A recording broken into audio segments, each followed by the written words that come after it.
죄의 시작, 치명적인 죄의 시작은 유혹입니다.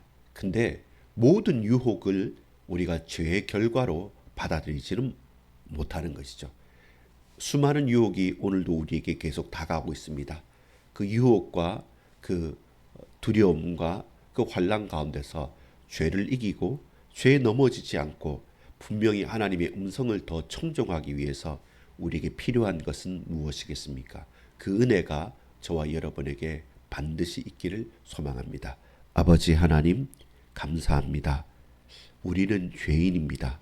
이미 치명적이고 돌이킬 수 없는 심각한 완전한 죄에 빠져 죽었던 우리를 주 예수 그리스도께서 하나님의 약속대로 우리에게 오셨고 빛으로 오신 주님, 우리의 모든 어둠을 밝히셨으며 우리의 죄악을 없애셨으며 그리고 대속하심으로 피 흘리심으로 우리를 구원하셨음을 믿습니다. 오늘 우리에게 구원받은 하나님의 자녀이지만 일상의 수많은 유혹거리들이 너무나도 많습니다.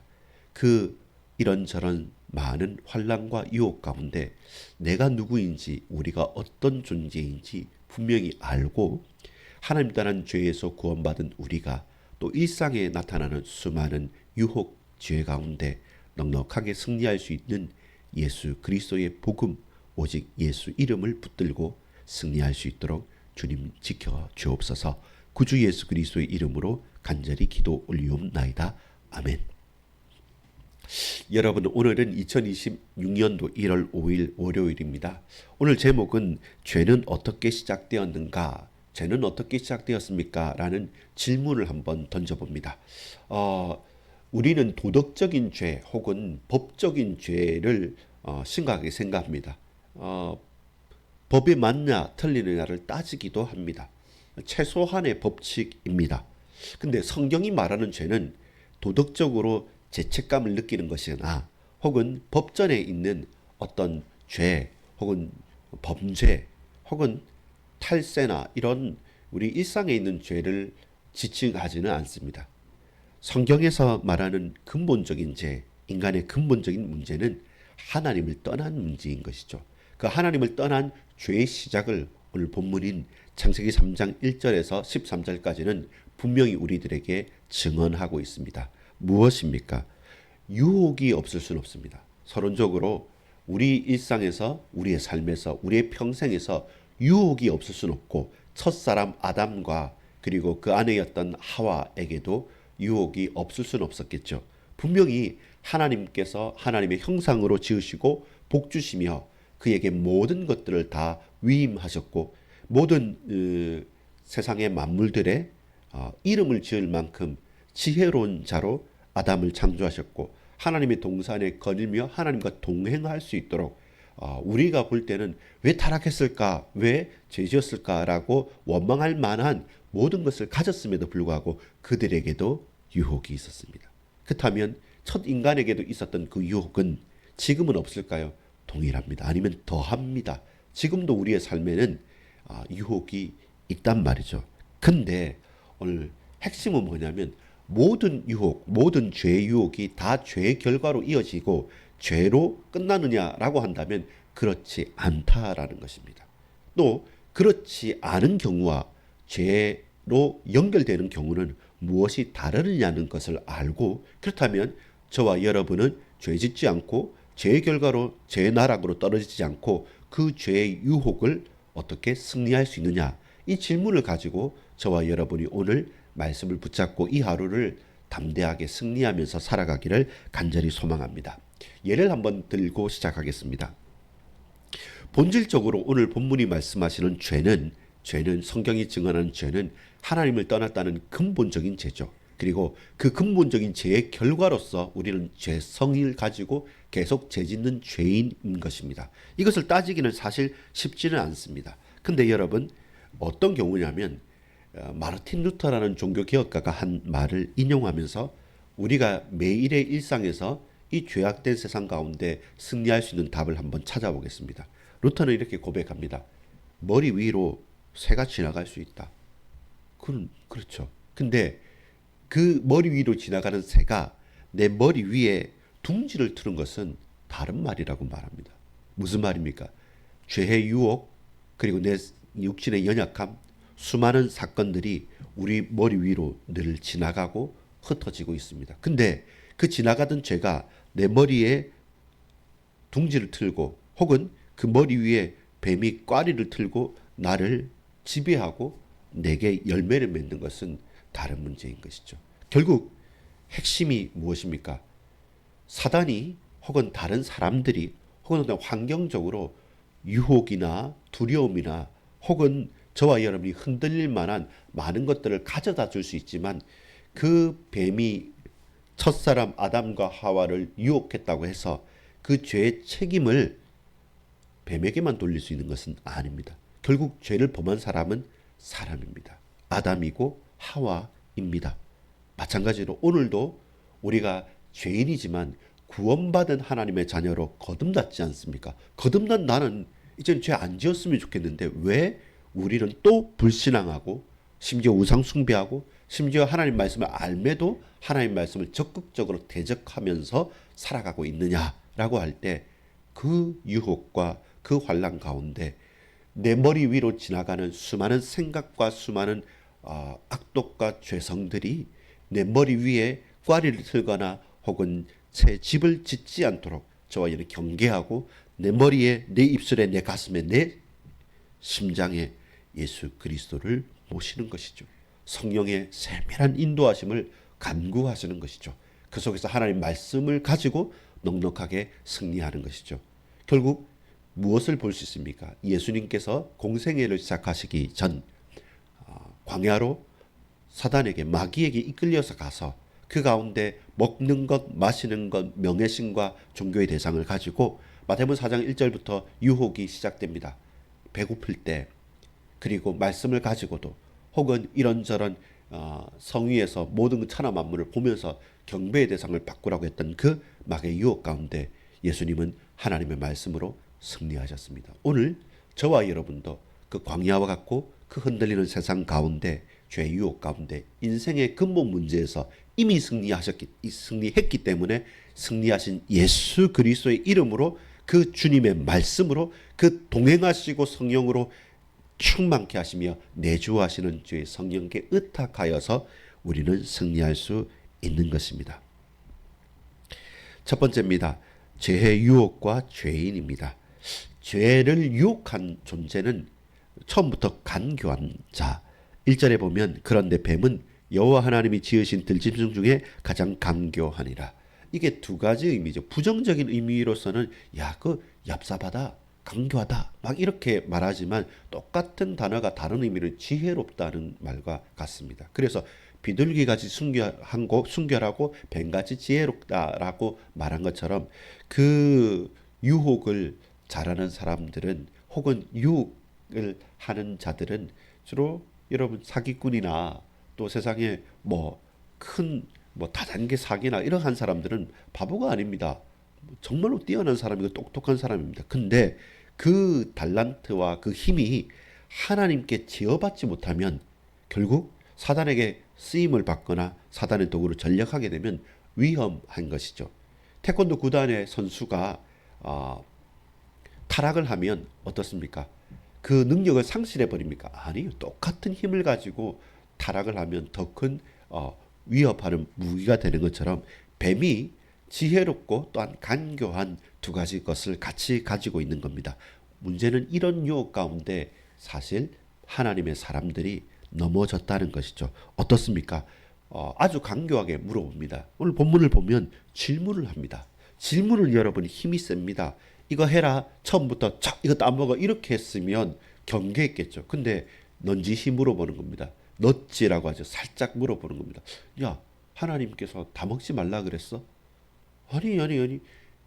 우리로 하여금 스스로 말하게 만듭니다. 먹지 말라 먹으라 했던 것을 뱀이 말하지 않았어요. 내 스스로 생각해보고 질문하면서 스스로 의문을 가지게 합니다. 그게 유혹입니다.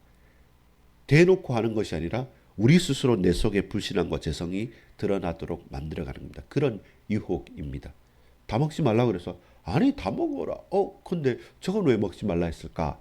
라고 하면서 처음에 질문을 시작해서 그 다음에 작은 거짓말들이 연이어 나타나는 것입니다. 그러면서 뭐라고 합니까? 하나님의 말씀에 너희는 먹지도 말고 만지지도 말라. 너희가 죽을까 하노라. 아니 하나님은 우리가 지금 2절이죠. 2절이죠. 여자가 뱀에게 말하되 동산나무의 열매를 우리가 먹을 수 있으나 3절에 동산나무 중앙에 있는 나무 열매는 하나님의 말씀에 너희는 먹지도 말고 만지지도 말라. 너희가 죽을까 하노라. 먹지 말라고 했지 만지지 말라는 말을 안 했고요. 더 했고요. 그 다음에 죽을까 하노라도 아닙니다. 반드시 죽는다 했기 때문에 이 여지를 두는 걸 보면 작은 이탈, 죄라는 것은 크게 이탈되는 게 아닙니다. 작은 어긋남입니다. 근데 그 작은 처음에는 요 몇도 아닌 것처럼 생각되지만 나중에 쭉 가면 엄청난 격차로 벌어지는 것처럼 말씀의 작은 이탈들 그리고 약속의 작은 균열들 그것이 그 작은 틈을 통해서 불신앙을 통해서 죄라는 엄청난 결과를 맞이하는 거죠. 자, 그 질문에서 지금 약간 틀었어요. 작은 거짓말입니다. 그러니까 옳거니 하면서 뱀이 그걸 받습니다. 어떻게 받습니까? 4절에 뱀이 여자에게 이르되 너희가 결코 죽지 아니하리라. 반드시 죽는다고 했는데 죽을까? 안 죽을까? 그 먹지 말라 했는데 만지지도 말아야 되냐? 하면서 경계를 가지고 애매한 균열을 이르니까 그것을 그대로 캐치해서 확 잡는 거죠. 절대로 안 죽는다. 이것이 죄의 유혹입니다.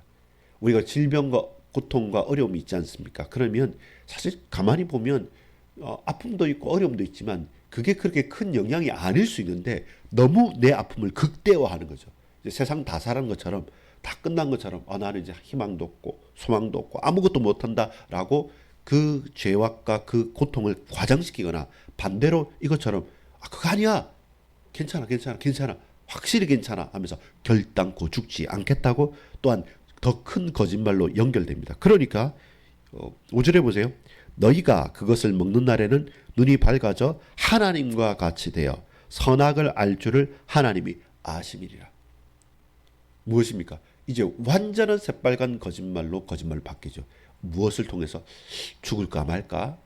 먹지 말라 했지 만지도 말라 했을까? 라는 질문에 대한 그 대답의 말씀의 균열. 결국 우리에게 생명의 말씀이 하나님의 언약이 정확하게 뿌리 내려져 있지 않으면 작은 균열과 작은 말씀의 무시를 통해서 결국 그 거짓말과 죄악이 더 커지고 더 커지고 더 커져서 나중에는 돌이킬 수 없을 거기 완전히 빠진 거죠.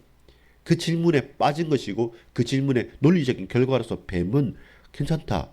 안 죽는다? 안 죽는 것뿐만 아니라 너희가 그것을 먹는 것은 그날에는 눈이 밝아져서 하나님처럼 지혜롭게 될까 하나님 아시고 하나님께서 시기하고 질투해서 그렇게 안 한 거야 라고 말하면서 하나님에 대해서 대적감을 말하는 것이죠. 단순하게 말씀을 어기는 것이 아니라 하나님을 믿지 못하게 하고 하나님을 대적하게 하고 하나님을 원수 믿게 만드는 것이 죄의 전략입니다. 그것이 유혹입니다. 작은 유혹이지만 가장 비참한 결과로 열매 맺게 되어지는 것이고 그것이 결국 어디로까지 갑니까? 죄는 확산하는 거죠. 나만 이런 게 아니죠. 여러분 알다시피 영화나 이런 거 한번 보십시오. 절대로 죄는 혼자 짓지 않습니다. 반드시 공범이 있습니다. 그리고 공범을 만듭니다. 망을 보라 하든지 뭔가 조그만 걸 주면서 자 이거 너 같이 가졌으니까 이거 작물이야. 근데 너 이거 우리가 저기서 빼앗은 거야. 너도 했으니까 너도 같은 편이야 하면서 공범을 만들어가죠. 누가요? 하와가 아담을 공범으로 만들고 아담이 정말로 깨어 있었다면 그제서라도 이거 아니다라고 말할 수 있었는데 그렇지 않죠. 순순히 그렇게 되어지는 거죠. 결국 어떻게 됩니까? 7절에 이에 그들의 눈이 밝아져 자기들이 벗은 줄 알고 무화과 나무 잎을 엮어 치마로 삼았더라. 치마로 삼았더라. 우리가 알아야 할 것과 우리가 침묵하고 몰라도 되는 것들이 있는데 눈이 밝아져서 나의 벗음과 수치심이 들어왔고 결국 그 죄의 결과 하나님을 주목하고 하나님을 바라보며 동산에서 거닐며 있어야 될 우리의 관계 나는 하나님의 백성이고 하나님의 형상으로 지음받은 하나님의 자녀로서 살아가는 그 관계가 어긋나 버린 것이죠. 그 위치를 꺾어버린 겁니다. 그 위치를 역전시키니까 결국 무엇이 됩니까? 나의 수치만 보이게 되는 거죠. 내 아버지 하나님, 나와 함께 하시는 분, 나는 하나님의 백성, 하나님의 자녀, 나 하나님을 섬기며 하나님과 함께 살기를 원합니다 라는 하나님과 나의 관계 맺는 위치가 분명하고 아름다워야 되는데, 그것이 죄라는 유혹 가운데 균열을 일으켰어요. 그리고 그 죄는 치명적이고 힘이 세기 때문에 점점점 더 큰 거짓말로 격차를 꺾어버리는 겁니다. 확산됩니다. 그러면서 나뿐만 아니라 또 다른 공범을 만들어내요. 나중에 보니까 눈은 밝아졌지만 그 눈이 밝아져서 하나님처럼 지혜롭게 된 것이 아니라 자신을 볼 때 나의 벗었음, 나의 수치만 드러나게 되는 것이죠. 하나님께서 가려주시고 하나님께서 보호해 주셨던 그것을 내 눈을 씻고 하나님을 멀리하고 하나님을 떠나서 보니까 나의 죄악됨과 나의 수치감만 드러나게 되는 것이죠. 그 죄의 결과입니다. 죄의 시작은 유혹으로부터 시작했지만 그 죄를 실제로 겪어낸 사람, 감당한 사람, 이룬 사람은 아담과 하와였고, 하와에게 핑계댈 수도 없는 것은 인류의 대표자인 아담이 그것 또한 공범으로 들어갔기 때문에 아담에게 하나님께서 물으신 겁니다. 그 다음 장면이 보여지지 않습니까? 죄의 유혹과 죄인에 대한 부분, 죄의 시작과 죄의 교묘한 유혹이 어떻게 다가와서 우리를 흔들었다는 것을 우리가 알았다면, 두 번째는 그런 죄인을 찾으시는 하나님입니다. 이 가운데 우리는 소망을 함께 얻게 되는 겁니다. 하나님과 함께 있고 하나님의 형상으로 지음받은 우리가 하나님을 떠남으로 죄악과 죄책과 수치감 가운데 근본적으로 하나님을 저버려서 죽을 수밖에 없고 죽었던 우리인데, 근데 그런 우리를 하나님께서 찾아보셨습니다. 두 번째는 죄인을 찾으시는 하나님입니다. 우리는 어떻게 합니까? 도피하죠. 죄인은 숨는 자가 됩니다. 죄인은 도피하는 자가 됩니다. 보세요. 오늘 저는 요절을 8절로 주었는데요. 하반절에 보면 여호와 하나님의 낯을 피하여 동산나무 사이에 숨은지라. 하나님의 음성을 듣고 하나님의 음성을 듣는 것이 가장 즐거운 사람이어야 하는데, 하나님의 음성, 나를 사랑하시고 내게 길을 내시는 하나님의 음성이 도리어 내게 큰 두려움이 되어져서 숨어버리는 거죠. 하나님의 음성 들을 때 숨게 되는 것. 결국 죄인의 본성과 속성이 그겁니다. 하나님을 볼 때, 하나님의 음성을 들을 때, 하나님께서 말씀하실 때 그는 도망가는 자, 숨는 자, 그 자가 죄인인 것입니다. 여러분, 죄인인 것 같아도 구원받은 자는 하나님 음성 들릴 때 죽게 나아가 무릎을 꿇는 자입니다. 근데 진짜 죄인은 하나님 음성이 나타날 때 두려워 도망하고 숨는 자입니다. 우리는 어떤 사람입니까? 자, 그런데 이런 죄인을 하나님은 어떤 분이십니까? 찾는 분이십니다. 뱀은 말합니다. 뭐라고 유혹합니까? 사단, 옛뱀 마귀 사단은, 강교한 그 짐승은 이거 먹을 수 있냐 이렇게 유혹하죠. 의도를 가지고. 근데 하나님은 그런 숨어있는 저와 여러분을 찾으시는 분입니다. 어떻게 말합니까?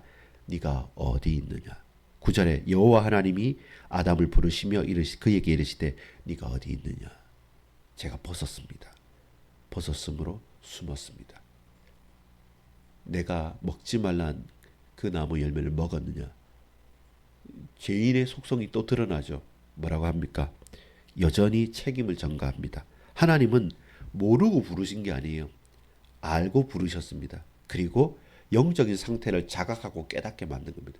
네가 어디 있느냐. 모르시는 분이 아닙니다. 근데 내가 너에게 약속한 것 어겼느냐. 그리고 네가 지금 벗고 있는 것, 네 영적인 상태, 나를 떠난 너의 실존을 너는 알고 있느냐 라고 근본적인 질문을 할 때 우리는 어떻습니까? 저 여자가, 하나님 그것도 또 핑계됩니다. 하나님께 내게 주신 그 여자가 내게 죽음으로 먹었습니다. 여자에게 말합니다. 하와에게. 너는 왜 먹었니? 저 가장 강교한 뱀이 나를 깨물어 내가 먹었습니다. 그까지 죄는 치명적이에요. 너무나도 커요. 하나님 부르실 때도 숨고, 하나님께서 우리를 알고 부르시면서 우리의 영적 상태를 자각하고 깨닫게 할 때도 또 다른 책임 전가와 핑계로 나타내는 것. 그것은 뭡니까? 죄의 민낯입니다. 그것이 죄의 민낯입니다.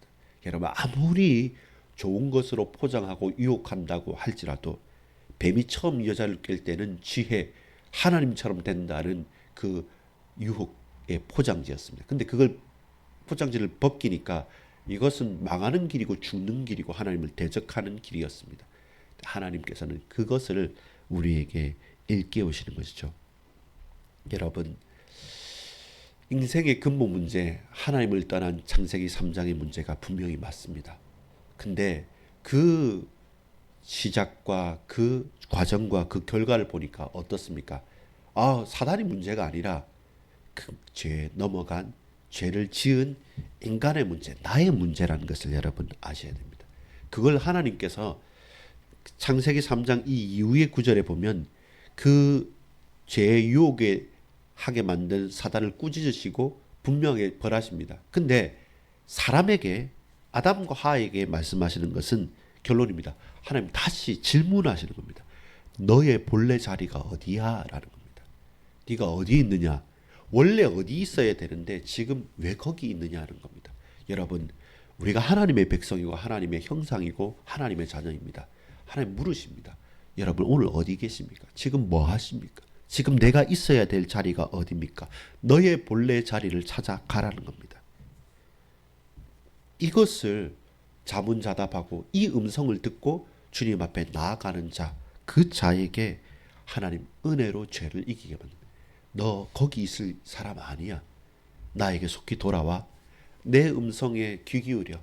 왜 죄악과 사단의 권세 그 아래 엎드려져 있으면서 그 죄악 가운데 마음과 생각을 쏟고 있느냐?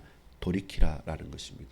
왜냐하면 구원받은 하나님의 백성이고 성도이기 때문에 우리는 그 하나님의 음성에 숨지 않고 그 하나님의 음성을 듣고 그쪽으로 나아가 그 앞에 엎드릴 수 있는 구원받은 하나님의 백성입니다. 이 오늘 창세기 3장의 근본 문제에서 예수 그리스도로 말미암아 그 핏값을 우리는 대속받은 하나님의 백성이 됐기 때문에 이 하나님의 음성에 아담처럼 도망가고 숨지 말고 오늘 근본 문제를 해결한 구원받은 하나님 자녀인 저와 여러분은 그 하나님의 음성에 귀 기울여서 그 하나님의 질문 가운데 그렇구나, 내가 있어야 될 현장은 이곳이구나 라고 분명히 고백하면서 죄를 이기고 그 사단의 유혹을 이기면서 우리의 삶의 현장에서 정말로 참된 능력과 은혜 속으로 담대히 나가는 그 희장이 끊어져 버렸고 예수의 이름 붙잡고 그 십자가 보혈의 피로 말미암아 저와 여러분 죄와 죄의 유혹과 죄성과 죄책을 능히 넉넉하게 승리하는 하나님의 백성으로 살아가는 저와 여러분 되기를 소망합니다. 기도합니다. 아버지 하나님, 죄는 그 죄의 유혹은 심각합니다. 그러나 핑계될 수 없는 것은 그 죄를 지은 죄인이 나입니다. 우리 인생이고 우리 인간입니다. 그 죄인들은 하나님의 음성에 숨습니다. 도망갑니다. 그러나 하나님께서 은혜 베푸셔서 예수 그리스도로 말미암아 우리를 그 억만 죄악에서 구원하셨사오니 이제는 구원받은 죄인이었지만 구원받은 우리는 하나님 음성에 귀 기울이고 주의 음성에 도망가는 것이 아니라 주님 앞으로 나와서 엎드려서 죄도 이기고 죄의 유혹도 넘어설 수 있는 구원받은 은혜의 사람으로 살아가게 하옵소서. 주여, 주님 부르시는 그 부름에 주님 내게 말씀하신 그 말씀에 귀 기울이고 청종하고 말씀을 붙들고 사는 인생 되게 하여 주옵소서. 구주 예수 그리스도 이름으로 간절히 기도 올리옵나이다. 아멘.